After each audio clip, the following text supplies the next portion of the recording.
नमस्ते।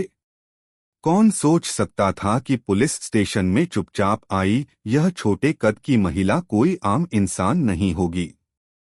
शुरुआत में वह सीएच अपने भाई की मोटर बाइक लेने आई थी, लेकिन एक अहंकारी पुलिस वाले ने उसे लड़ने की चुनौती दे दी। उसके बाद जो हुआ उसकी किसी ने कल्पना भी नहीं की थी। उस दिन दोपहर की धूप बेरहमी से चमक रही थी। सड़कें सुनसान थीं। कभी कभार कोई मोटर बाइक गुजर जाती थी और गर्मी हवा को भारी बना रही थी। प्रिया एक ऑनलाइन कैब से शहर के बाहरी इलाके में एक छोटे से पुलिस थाने, पुलिस चौकी के सामने उतरी। उसने एक सादी काली टी शर्ट, कार्गो शॉर्ट्स और काले स्नीकर्स पहने हुए थे। उसके चलने के तरीके से कोई नहीं सोच सकता था कि वह किसी गंभीर मामले के लिए आई है।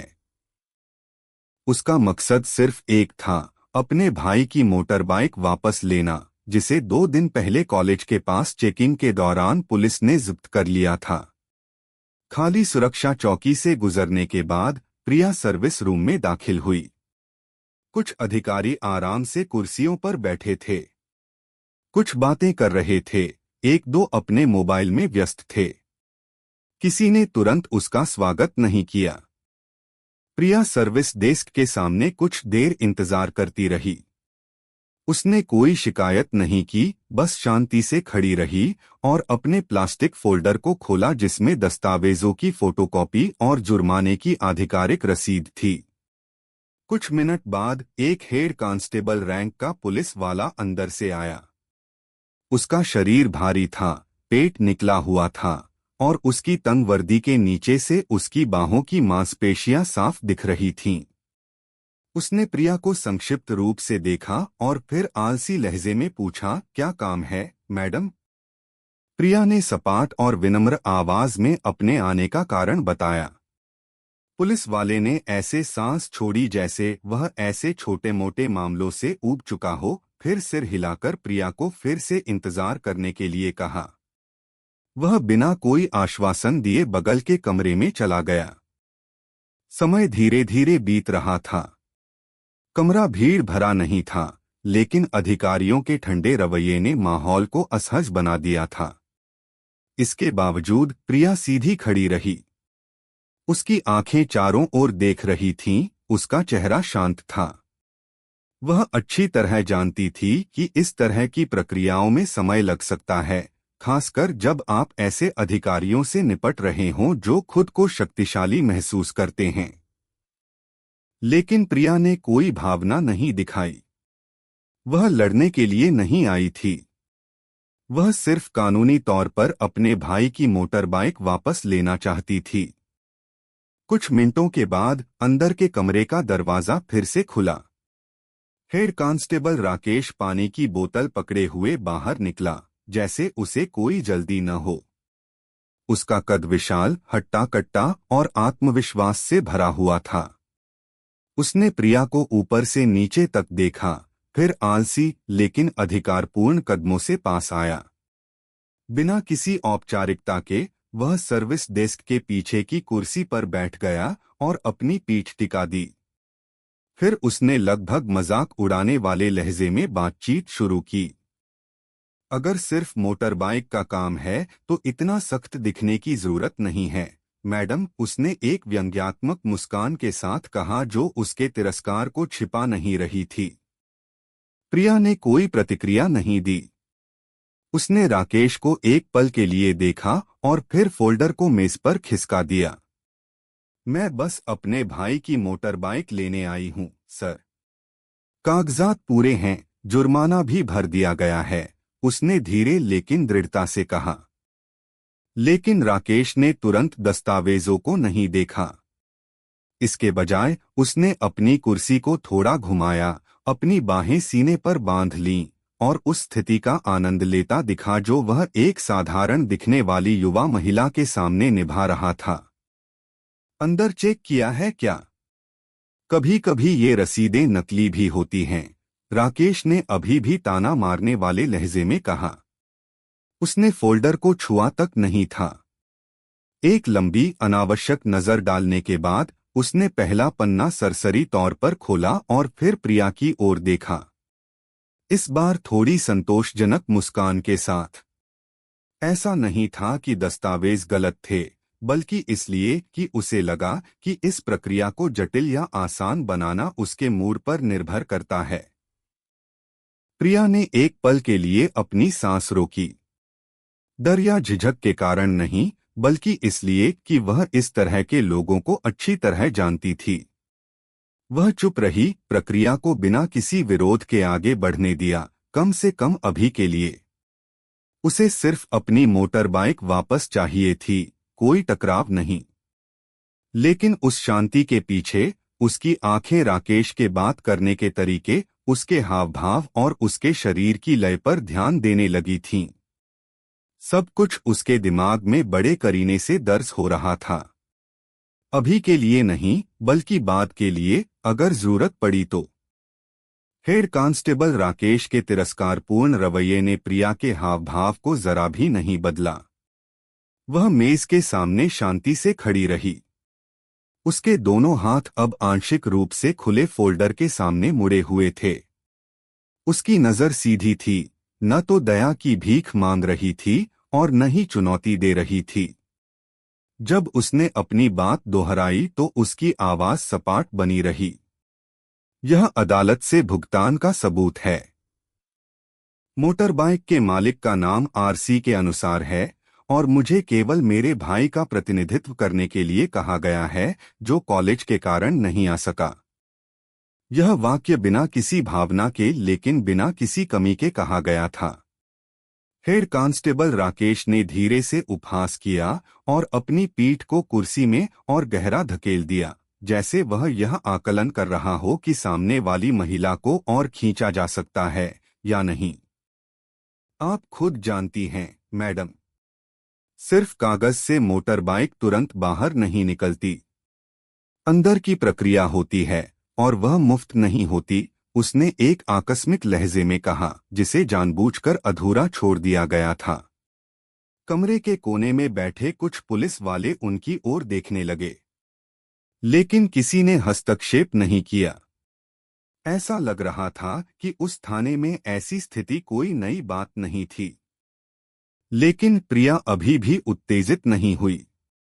उसने अंदर की प्रक्रिया के बारे में कटाक्ष का जवाब नहीं दिया और न ही उसने हार मानने या बहस करने के कोई संकेत दिखाए।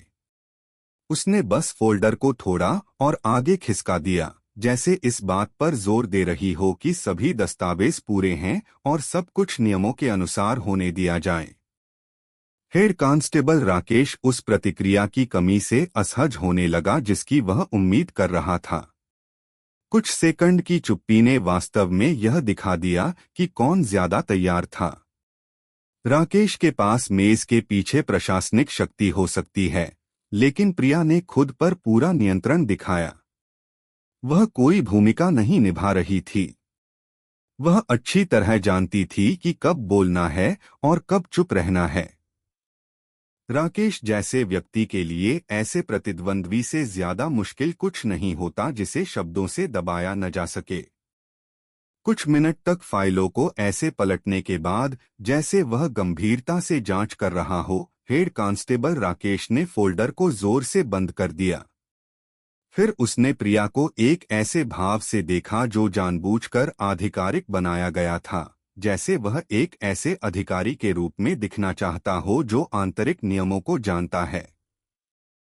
कागजात तो पूरे हैं, उसने हाथ में पेन घुमाते हुए कहा, लेकिन अगर आप काम जल्दी करवाना चाहती हैं तो 3,000 रुपए का अतिरिक्त प्रशासनिक शुल्क लगेगा और काम आज ही हो जाएगा। प्रिया की भौहें थोड़ी सिकुड़ी, आश्चर्य से नहीं, बल्कि यह सुनिश्चित करने के लिए कि उसने गलत नहीं सुना। किस बात का शुल्क, सर? क्या सभी जुर्माने अदालत में नहीं भरे जा चुके हैं और प्रक्रिया स्पष्ट रूप से निर्धारित नहीं है? उसने अभी भी विनम्र लहजे में पूछा, लेकिन पहले से ज्यादा तीखेपन के साथ। वह अच्छी तरह जानती थी कि राकेश द्वारा बताए गए जैसा कोई अतिरिक्त शुल्क नहीं होता, खासकर इतनी बड़ी रकम जो एक मामूली यातायात उल्लंघन के लिए तर्कहीन थी।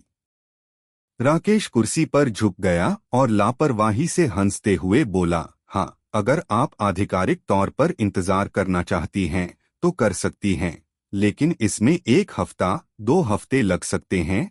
यह इस पर निर्भर करता है कि मामला किसके पास है। मैं आपकी मदद कर रहा हूं ताकि यह जल्दी हो जाए। कोई झंझट नहीं, मैडम। उसके शब्द ऐसे थे जैसे वह कोई समाधान दे रहा हो, लेकिन उसका इरादा स्पष्ट था, त्वरित सेवा की आड़ में अवैध वसूली। उसका रवैया नहीं बदला। वह अभी भी प्रिया को एक आम नागरिक मान रहा था जिसे दबाया जा सकता है या लालच दिया जा सकता है। लेकिन प्रिया ने सीधे तौर पर मना नहीं किया। उसने राकेश को एक पल के लिए देखा, फिर कुछ देर के लिए नीचे देखा और अपना फोल्डर फिर से खोला, जैसे कुछ दोबारा जांच रही हो। वास्तव में वह अपने दिमाग में उस पुलिस वाले द्वारा किए गए उल्लंघन के सटीक बिंदु को नोट कर रही थी। वह जानती थी कि कब बोलना है और कब सिर्फ सबूत इकट्ठा करने की जरूरत है। और ऐसी स्थिति में थोड़ा और धैर्य रखना बेहतर था, क्योंकि एक बार जब वह हरकत में आएगी तो परिणाम तुरंत स्पष्ट होना चाहिए।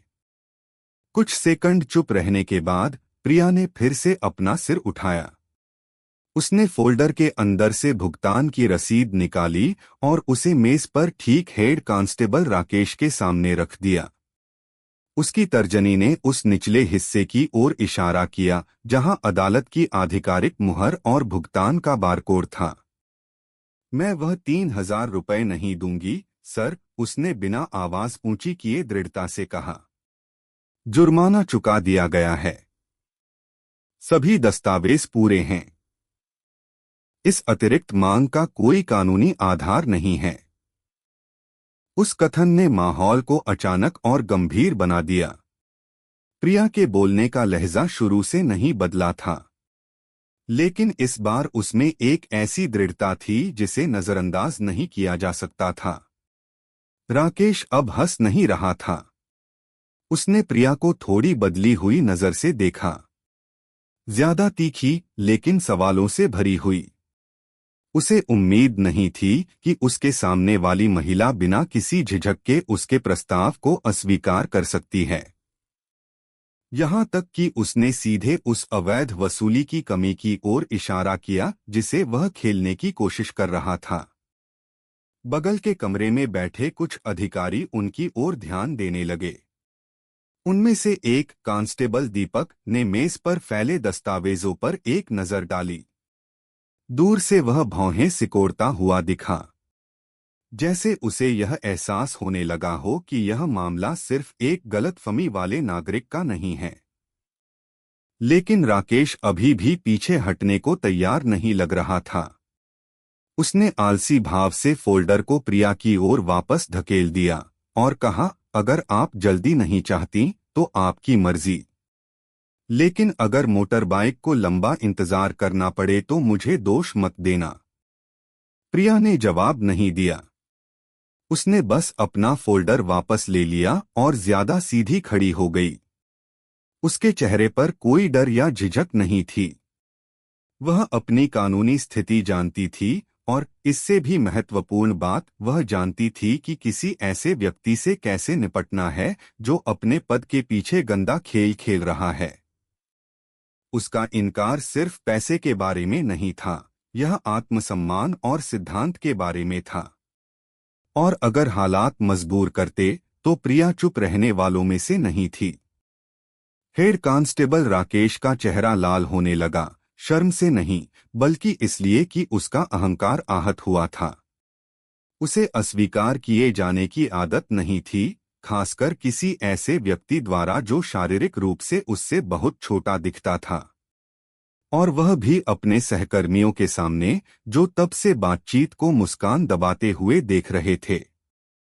राकेश ने अपनी उंगलियों के सिरों से मेज पर थपथपाया, फिर आगे झुका और प्रिया को तीखी नजरों से देखा। ऐसा करते हैं, मैडम। अगर आपको लगता है कि आप सही और बहादुर हैं तो चलो बाहर चलते हैं। हम इसे सीधे तौर पर सुलझाते हैं, उसने धीरे लेकिन दबाव से कहा, अगर आप जीत गईं तो मैं तुरंत मोटर बाइक दे दूंगा। अगर आप हार गईं तो मैं आपके भाई की मोटर बाइक जब्त कर लूंगा। जहां शिकायत करनी हो कर लेना। कमरे में मौजूद कुछ पुलिस वाले तुरंत एक दूसरे को देखने लगे। कुछ धीरे धीरे हंसे, यह सोचकर कि राकेश सिर्फ मजाक कर रहा है, लेकिन उसके लहजे से यह स्पष्ट था कि वह गंभीर था। राकेश अपनी कुर्सी से खड़ा हो गया। उसके विशाल शरीर ने अचानक मेज के एक हिस्से पर एक बड़ी छाया डाल दी। उसने थाने के पिछवाड़े की ओर इशारा किया, एक खाली पार्किंग क्षेत्र जो सुबह की परेड के लिए इस्तेमाल किया जाता था, वहां, ताकि दूसरे भी देख सकें, निष्पक्ष रूप से। कभी कभी मर्दों को भी सिखाना पड़ता है जब वे अपनी मर्जी से कुछ भी बोलते हैं। और यहां तो एक औरत बोल रही है, उसने व्यंग्य के साथ प्रिया को शर्मिंदा करने की कोशिश करते हुए कहा। लेकिन वह जिसका सामना कर रहा था वह कोई आम महिला नहीं थी। प्रिया ने राकेश को एक पल के लिए देखा और फिर पिछवाड़े की ओर मुड़ी। उसने तुरंत जवाब नहीं दिया, लेकिन जब उसकी नजरें राकेश की ओर वापस आईं तो उसके होठों से सिर्फ एक शब्द निकला, ठीक है। उसकी आवाज शांत थी, उसकी आंखें केंद्रित थीं। कोई भावना नहीं, कोई अतिशयोक्तिपूर्ण प्रतिक्रिया नहीं। बस एक सरल जवाब जिसने अचानक माहौल को शांत कर दिया। कमरे के कोने में कुछ पुलिस वालों से आई हल्की हंसी तुरंत गायब हो गई। उसकी जगह जिज्ञासा ने ले ली। राकेश ने एक पल के लिए अपनी भौहें चढ़ाई, जैसे उसे विश्वास न हो कि चुनौती स्वीकार कर ली गई है। लेकिन अब वह पीछे नहीं हट सकता था। वह बड़े आत्मविश्वास से भरे कदमों के साथ पहले बाहर निकला। प्रिया शांत गति से उसके पीछे पीछे चली, लगभग बिना किसी आवाज के। कुछ पुलिसकर्मी कमरे से बाहर निकले। कुछ आधे हैरान, आधे मनोरंजन की प्रतीक्षा में देखने लगे। वे नहीं जानते थे कि वास्तव में किसने अभी अभी खेल के मैदान को फिर से व्यवस्थित किया था। जैसे ही प्रिया पुलिस थाने के पिछवाड़े में पहुंची, माहौल तुरंत एक तमाशे जैसा हो गया। कुछ पुलिस वाले जो पहले अंदर के कमरों में व्यस्त थे, आने लगे। कोई कॉफी ले आया, कोई अपने फोन से रिकॉर्डिंग करने लगा। कुछ बस अपनी जेब में हाथ डाले खड़े थे और कुछ मजेदार होने का इंतजार कर रहे थे। उन्होंने एक छोटे कद की, सादे कपड़ों वाली महिला को राकेश का सामना करते हुए देखकर अपनी हंसी नहीं छिपाई, जिसका शरीर उससे दोगुना बड़ा था। छूने से पहले ही हार मान लेगी, एक पुलिस वाले ने अपने दोस्त से फुसफुसाया। धूप में तपते डामर के मैदान के बीच में हेड कांस्टेबल राकेश ने हल्की फुल्की वार्म अप शुरू कर दी। उसने अपनी आस्तीनें ऊपर चढ़ाई, अपनी गर्दन घुमाई और प्रिया की ओर अहंकार भरी नजर डाली। सावधान रहना, बाद में रोना मत अगर गिर गईं, उसने जोर से कहा, जानबूझकर ताकि सब सुन सकें। दूसरे पुलिस वालों की भीड़ से कुछ हंसी की आवाजें आईं। राकेश ने उस ध्यान का आनंद लिया। उसे लगा जैसे वह किसी आधिकारिक मुकाबले में हो। लेकिन प्रिया ने ज्यादा बात नहीं की। वह सीधी खड़ी रही, बस अपनी कलाइयां और कंधे धीरे धीरे घुमा रही थी। कोई विशेष लड़ाकू मुद्रा नहीं, कोई चीख पुकार या ज्यादा वार्म अप नहीं। उसने राकेश की ओर सीधे देखा भी नहीं। उसका ध्यान आसपास के वातावरण पर फैला हुआ था। वह गतिविधि की जगह, सूरज की स्थिति और जिस जमीन पर वह खड़ी थी, उसका अवलोकन कर रही थी। उसका चेहरा भावहीन था, लेकिन उसके शरीर की मुद्रा स्थिर थी। जो समझते थे, उनके लिए यह डर का भाव नहीं था। यह तैयारी का संकेत था।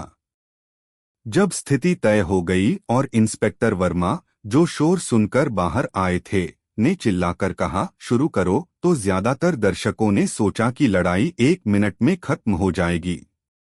वे एक बात पर सही थे। लड़ाई वाकई ज्यादा देर तक नहीं चलेगी, लेकिन वे इस बारे में बहुत गलत थे कि पहले कौन गिरेगा। जैसे ही इशारा दिया गया, हेड कांस्टेबल राकेश तेजी से प्रिया की ओर बढ़ा। बिना किसी औपचारिकता के उसने अपने प्रतिद्वंद्वी के सीने की ओर एक सीधा घूंसा मारा। उसके बाद बाईं ओर से हाथ का एक झूला आया। उसकी हरकतें बिना किसी तकनीक के असभ्य थीं, लेकिन जो ताकत वह लगा रहा था वह स्पष्ट रूप से बहुत ज्यादा थी। प्रिया ने एक कदम दाईं ओर हटकर तुरंत बचाव किया और फिर झुक गई जब अगला घूंसा आया। हमला लगभग उसके गाल को छू गया था, लेकिन वह शांत रही। उसने जवाब नहीं दिया, बस एक कदम और पीछे हट गई, दूरी बनाए रखते हुए। राकेश और आक्रामक हो गया। उसके पैर जोर से जमीन पर पड़े। उसने ऊपर की ओर घूंसों और शरीर को आगे धकेलने का एक संयोजन किया। प्रिया को पीछे की बाड़ की ओर धकेलने की कोशिश कर रहा था। चलो, कहाँ गई मोटर बाइक लेने वाली? उसने प्रतिक्रिया भड़काने के लिए चिल्लाया। दूर से कुछ देखने वाले पुलिस वाले एक अनौपचारिक सनसनीखेज द्वंद्व युद्ध देखने की तरह जयकार करने लगे। लेकिन प्रिया उत्तेजित नहीं हुई। वह शांत रही, कभी कभी हमले से बचने के लिए अपने शरीर को झुकाती और फिर अपनी स्थिर प्रारंभिक स्थिति में वापस आ जाती। बाहर से वह वास्तव में दबाव में दिख रही थी। उसकी हरकतें न्यूनतम थीं। उसका शरीर इतने बड़े घूंसे का सामना करने के लिए बहुत छोटा लग रहा था। लेकिन वास्तव में प्रिया राकेश के पैरों की स्थिति, उसके हाथों के झूलने के पैटर्न और प्रत्येक हमले के बीच सांस लेने के अंतराल का अध्ययन कर रही थी। वह जानती थी कि इस तरह के बड़े शरीर वाले व्यक्ति की आदतें होती हैं जिन्हें अगर विस्तार से देखा जाए तो आसानी से अनुमान लगाया जा सकता है। और इस समय उसे बस यह सुनिश्चित करने के लिए समय चाहिए था कि सब कुछ स्पष्ट रूप से दिखाई दे। हेड कांस्टेबल राकेश को यह पता नहीं था कि उसके हर क्रूर हमले का बहुत सावधानी से नक्शा बनाया जा रहा था। उसने सोचा कि उसका प्रतिद्वंद्वी डर गया है, जबकि वह प्रतिद्वंद्वी एक रणनीति बना रहा था। प्रिया के मन में लड़ाई अभी शुरू नहीं हुई थी। यह अभी भी अवलोकन का चरण था। वह अनावश्यक क्षणों पर ऊर्जा बर्बाद नहीं करना चाहती थी। और जब सही समय आएगा तो प्रिया को ठीक ठीक पता होगा कि राकेश की हर हरकत किस दिशा में जाएगी। कुछ मिनट तक बिना किसी नतीजे के हमला करने के बाद हेड कांस्टेबल राकेश एक पल के लिए पीछे हटा, सांस ली और फिर जोर से हंसा। सच में बस भाग ही सकती हो? बस इतना ही और मोटर बाइक लेने आई हो? उसने प्रिया की ओर मजाक उड़ाने वाले अंदाज में इशारा करते हुए चिल्लाया। देखने वाले कुछ पुलिस वालों से हल्की फुल्की जयकार सुनाई दी। राकेश ने अपनी दोनों बाहें हवा में उठाईं, जैसे उसने अभी अभी पहला राउंड जीता हो। उसे पूरा विश्वास था कि उसके सामने वाला प्रतिद्वंद्वी केवल बचाव कर सकता है और उसके पास पलटवार करने की कोई क्षमता नहीं है। प्रिया ने उस टिप्पणी का जवाब नहीं दिया। उसने अपनी तैयार स्थिति को भी नहीं बदला, लेकिन उसके भाव बदल गए। वह विनम्र मुस्कान जो वह तब से बनाए हुए थी, धीरे धीरे गायब हो गई। अब उसका चेहरा गंभीर था, आंखें केंद्रित थीं और उसका शरीर थोड़ा आगे की ओर झुका हुआ था। वह अब पीछे नहीं हट रही थी, न ही बहुत ज्यादा दूरी बनाए हुए थी। वह राकेश की लय जानती थी, उस क्षण को जानती थी जब उसकी बाह बचाव की स्थिति में लौटने में देर कर देती थी। जानती थी कि हमला करते समय बहुत ज्यादा कदम उठाने के कारण उसके पैर कब संतुलन खो देते हैं। जिस क्षण राकेश अभी भी हंस रहा था और लापरवाही से अपने हाथ घुमा रहा था, प्रिया तेजी से आगे बढ़ी। उसकी हरकत बड़ी नहीं थी, लेकिन सटीक थी। उसने राकेश के घूंसे को एक तरफ धकेल दिया, फिर सिर्फ 2 सेकंड में अपने प्रतिद्वंद्वी की कलाई को पकड़ लिया। राकेश चौंक गया, लेकिन अभी घबराया नहीं था। ओह, तो अब पकड़ने का खेल खेल रही हो? उसने अपनी बाह खींचने की कोशिश करते हुए कहा। लेकिन इससे पहले कि वह खुद को छुड़ाने के लिए सांस ले पाता, प्रिया ने अपनी स्थिति बदल दी थी और राकेश के कंधे और सीने के बीच एक कमजोर बिंदु को छू लिया था, ठीक उस संवेदनशील तंत्रिका क्षेत्र पर। राकेश ने अचानक अपना संतुलन खो दिया। उसके पैर आधे खिसक गए, एक कदम पीछे हट गया और उसके आत्मविश्वास से भरे भाव टूटने लगे। लड़ाई शुरू होने के बाद पहली बार वह हमला नहीं कर रहा था, वह बचाव कर रहा था। और दर्शकों की नजरों में यह बदलाव इतनी तेजी से हुआ कि लगभग दिखाई नहीं दिया। लेकिन जो लोग ध्यान से देख रहे थे, उनके लिए यह स्पष्ट था कि प्रिया अब पढ़ने की स्थिति में नहीं थी। उसने कार्रवाई शुरू कर दी थी। एक हल्के झटके के साथ प्रिया ने राकेश की कलाई की पकड़ छोड़ी और तुरंत उसके सौर जाल सोलर प्लेक्सस की ओर हथेली से वार किया। यह एक जोरदार हमला नहीं था, लेकिन निशाने पर था। वह विशाल शरीर आधा कदम पीछे धकेल दिया गया और राकेश की सांस तुरंत बाधित हो गई। उसने पलटवार करने के लिए अपना दाहिना हाथ उठाया, लेकिन प्रिया पहले ही उसके बाईं ओर आधा चक्कर लगा चुकी थी। उसकी छोटी कोहनी ने प्रतिद्वंद्वी की पसलियों पर वार किया और उसके तुरंत बाद उसके सहारे वाले पैर की ओर एक नीची लात मारी। राकेश लड़खड़ा गया। उसकी हरकतें गड़बड़ाने लगीं। जो दर्शक पहले जयकार कर रहे थे, वे अब एक एक करके चुप होने लगे। उन्होंने कुछ ऐसा देखा जिसकी उन्हें उम्मीद नहीं थी। जिस महिला के बारे में उन्होंने सोचा था कि वह 5 मिनट से ज्यादा नहीं टिकेगी, वह वास्तव में हावी हो रही थी। प्रिया ने दिखावे में समय बर्बाद नहीं किया। उसका हर हमला केंद्रित, तेज और कुशल था। वह भावनाओं से नहीं खेल रही थी, बस उस पैटर्न का पालन कर रही थी जिसका उसने वर्षों तक प्रशिक्षण लिया था। उसके हाथ ने एक स्वीपिंग तकनीक से प्रतिद्वंद्वी की बाह पर प्रहार किया, फिर राकेश के शरीर के धक्के का फायदा उठाया, जिसने अपना नियंत्रण खो दिया था, और उसे एक तरफ गिरा दिया। हेड कांस्टेबल राकेश का शरीर डामर के फर्श पर एक चौंकाने वाली आवाज के साथ जोर से गिरा। उसने उठने की कोशिश की, लेकिन प्रिया उसके पीछे खड़ी थी, उसके कंधे को नीचे दबा रही थी और एक हाथ से उसकी गर्दन को पकड़े हुए थी। पूरी तरह से गला घोंट नहीं रही थी, लेकिन इतना काफी था कि राकेश समझ जाए कि लड़ाई खत्म हो चुकी है। बस सर, प्रिया ने बिना गुस्से के सपाट लहजे में कहा। यह वाक्य सरल था, लेकिन पूरे नियंत्रण के साथ बोला गया था। वह अपनी ताकत का दिखावा नहीं कर रही थी। वह सिर्फ यह सुनिश्चित कर रही थी कि आगे कुछ भी साबित करने की जरूरत नहीं है। उनके चारों ओर अब कोई आवाज नहीं कर रहा था। जो पुलिस वाले पहले हंस रहे थे, वे अब चुप थे।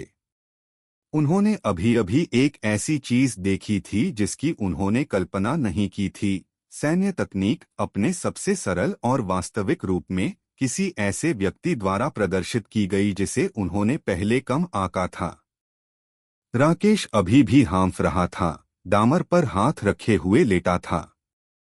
उसका चेहरा गर्मी से नहीं, बल्कि शर्म से लाल था। वह जानता था कि वह अभी अभी हारा है, और इससे भी ज्यादा दर्दनाक बात यह थी कि वह कई गवाहों के सामने किसी ऐसे व्यक्ति से हारा था जिसे वह अपनी मर्जी से दबा सकता था। उसकी गर्दन पर से दबाव हटने के बाद राकेश ने धीरे धीरे उठने की कोशिश की, लेकिन उसके घुटने कांप रहे थे। वह केवल आधा शरीर ही खड़ा हो पाया था कि फिर से बैठ गया। उसकी सांसें भारी थीं और उसकी नाक से खून टपकने लगा था। यह उस एक सटीक वार का परिणाम था जिसे प्रिया ने तब मारा था जब उसे एक मौका मिला था। उसने अपना चेहरा पोंछा, लेकिन वह अभी भी पूरी तरह से होश में नहीं था। उसे समझ नहीं आ रहा था कि सब कुछ इतनी जल्दी कैसे बदल गया। एक पल पहले वह हंस रहा था, अब वह मुश्किल से सीधा खड़ा हो पा रहा था। किनारे पर देख रहे पुलिस वाले धीरे धीरे पास आने लगे। कोई जयकार नहीं, कोई ताली नहीं। कुछ बस जमे हुए खड़े थे, अभी भी यह समझने की कोशिश कर रहे थे कि उन्होंने अभी अभी क्या देखा है। उनमें से एक कांस्टेबल अजय ने तो अपना फोन खोलकर उस रिकॉर्डिंग को फिर से देखा जिसे उसने अनजाने में ले लिया था। पागल है, यह तो सैन्य तकनीक है, वह धीरे से बुदबुदाया, इतना कि उसके बगल वाला व्यक्ति सुन सके, जिसने तुरंत सिर हिला दिया, अभी भी आधे सदमे की स्थिति में।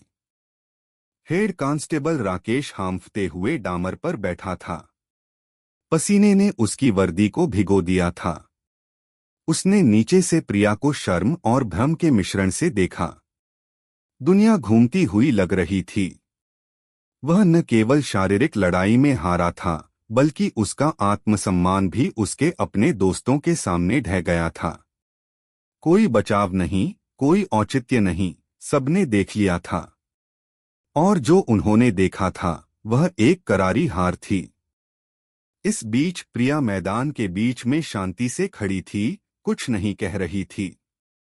उसने केवल इंस्पेक्टर वर्मा की ओर रुख किया, जो शोर सुनकर अपने कमरे से बाहर आए थे। इंस्पेक्टर ने गंभीर चेहरे के साथ स्थिति का जायजा लिया। फिर उसकी नजर प्रिया पर रुक गई। 1 सेकंड, 2 सेकंड, और फिर उसके भाव बदल गए। आश्चर्य नहीं, बल्कि जैसे उसे अभी अभी कुछ याद आया हो। भीड़ से सवाल उठने लगे, यह महिला वास्तव में कौन है, और वह हेड कांस्टेबल राकेश को इतनी आसानी से कैसे हरा सकती है। इंस्पेक्टर वर्मा के दृढ़ कदमों ने उन पुलिस वालों के बीच एक नया तनाव ला दिया जो अभी भी पिछवाड़े में जमा थे। वह बिना एक शब्द कहे भीड़ के पास से गुजरे, बस एक एक करके अपने मातहतों के चेहरों को घूरा, और फिर ठीक प्रिया के सामने रुक गए। उनकी नजरें तीखी थीं, मूल्यांकन कर रही थीं, जैसे कुछ याद करने की कोशिश कर रहे हों। फिर अचानक उनकी आवाज धीमी लेकिन स्पष्ट रूप से सुनाई दी, इतना कि हर कोई और भी ज्यादा चुप हो जाए। पैरा एसएफ, उन्होंने पूछा। इस बार यह एक जांच का लहजा नहीं था, बल्कि मान्यता और सम्मान से भरा हुआ था। प्रिया ने मुड़कर संक्षिप्त रूप से सिर हिलाया। हाँ सर। यह जवाब उन लोगों के सिर में बचे हुए सभी भ्रम को दूर करने जैसा था। इंस्पेक्टर वर्मा ने एक गहरी सांस ली और फिर धीरे धीरे सिर हिलाया। वह तुरंत भीड़ की ओर मुड़े और जोर देकर कहा, यह पैरा एसएफ विशेष बल की सदस्य हैं, क्लोज क्वार्टर कॉम्बैट की विशेषज्ञ। उनका रिकॉर्ड कोई मजाक नहीं है। यह वाक्य एक हथौड़े की तरह था जिसने वहां मौजूद सभी लोगों की चेतना पर प्रहार किया। कुछ पुलिस वाले अनजाने में आधा कदम पीछे हट गए। कांस्टेबल अजय, जो रिकॉर्डिंग कर रहा था, ने तुरंत अपना फोन नीचे कर लिया। ऋतु, वहां की एकमात्र महिला पुलिसकर्मी, ने धीरे से सिर झुकाया और बिना कहे तुरंत सलामी दी। कांस्टेबल यादव, जो राकेश के प्रिया को चुनौती देने पर हंसा था, अब अपने दोस्त की ओर खाली नजरों से देख रहा था जो अभी भी कमजोर होकर बैठा था। अब कोई व्यंग्यात्मक टिप्पणी या हल्का फुल्का मजाक नहीं था। सब कुछ सम्मान और अपराध बोध में बदल गया था। इंस्पेक्टर वर्मा प्रिया के पास गए और हल्के से उसके कंधे पर थपथपाया। हमें पहले पता होना चाहिए था, उन्होंने धीरे से कहा। शुरू से ही कोई हंगामा न करने के लिए धन्यवाद। प्रिया ने केवल एक छोटे से सिर हिलाकर जवाब दिया। वह वास्तव में हंगामा करने के लिए नहीं आई थी। वह केवल एक आम नागरिक के रूप में अपने भाई के अधिकार की मांग करने आई थी। लेकिन जब सिद्धांतों का उल्लंघन किया गया और कानून के साथ खिलवाड़ किया गया, तो उसने यह दिखाने में संकोच नहीं किया कि वह वास्तव में कौन है। और उस दिन उस पुलिस थाने में हर किसी ने सीखा कि हर साधारण दिखने वाली चीज के साथ मनमाने ढंग से व्यवहार नहीं किया जा सकता। माहौल शांत होने के बाद इंस्पेक्टर वर्मा ने कुछ अधिकारियों को अपने कमरे में बुलाया। निर्णय लेने में ज्यादा समय नहीं लगा। रिकॉर्ड किए गए सबूतों, दर्जनों सदस्यों की गवाही और कुछ सेवा अधिकारियों के कबूलनामे के साथ हेड कांस्टेबल राकेश के उल्लंघन को नकारा नहीं जा सकता था। अधिकार का दुरुपयोग, अवैध वसूली और एक नागरिक के सामने अनप्रोफेशनल कार्रवाई, सब कुछ पूरा था। अस्थायी निलंबन पत्र पर तुरंत हस्ताक्षर किए गए और स्थायी बर्खास्तगी की प्रक्रिया उसी दिन शुरू हो गई। कोई समारोह नहीं, कोई बचाव नहीं। प्रिया के भाई की मोटर बाइक को तुरंत एक गार्ड द्वारा तैयार किया गया। आरसी, बीमा और जब्त सामान की रिहाई का पत्र पूरी तरह से वापस कर दिया गया। राहुल, प्रिया का भाई, जो चिंतित चेहरे के साथ बाद में आया था, केवल चुप रह सका जब उसने अपनी बहन को थाने के प्रांगण में शांति से खड़े देखा, हेलमेट और फोल्डर पकड़े हुए, जैसे कुछ हुआ ही न हो। लंबी व्याख्या की कोई जरूरत नहीं थी, सब कुछ खत्म हो गया था। और इससे भी ज्यादा, सब कुछ प्रिया की ओर से बिना किसी प्रक्रियात्मक उल्लंघन के समाप्त हो गया था। जाने से पहले इंस्पेक्टर वर्मा ने एक बार फिर प्रिया से संपर्क किया और अपने मातहत के व्यवहार के लिए माफी की पेशकश की। लेकिन प्रिया ने केवल संक्षिप्त रूप से उत्तर दिया, मुझे कोई समस्या नहीं है, सर। मैं बस यह नहीं चाहती कि उसके जैसा कोई व्यक्ति कानून के साथ खिलवाड़ करे। यह वाक्य सरल था, लेकिन इतना काफी था कि उनके आसपास के कुछ सदस्य चुपचाप सिर झुका लें। प्रिया ने कोई सम्मान नहीं मांगा, न ही उसने कोई जीत दिखाई। उसने बस वह अधिकार वापस ले लिया जो शुरू से ही कभी रोका नहीं जाना चाहिए था। वह हल्के कदमों से पुलिस थाने के प्रांगण से बाहर चली गई, हाथ में हेलमेट, बाह में फोल्डर दबाए, पीछे मुड़कर नहीं देखा और कुछ नहीं कहा। लेकिन जो छाप उसने छोड़ी वह जल्दी नहीं मिटेगी। उस दिन शहर के बाहरी इलाके के उस छोटे से पुलिस थाने में हर किसी ने एक ऐसा सबक सीखा जिसे वे लंबे समय तक याद रखेंगे। किसी की क्षमता का अंदाजा सिर्फ उसके बाहरी रूप से कभी न लगाएं।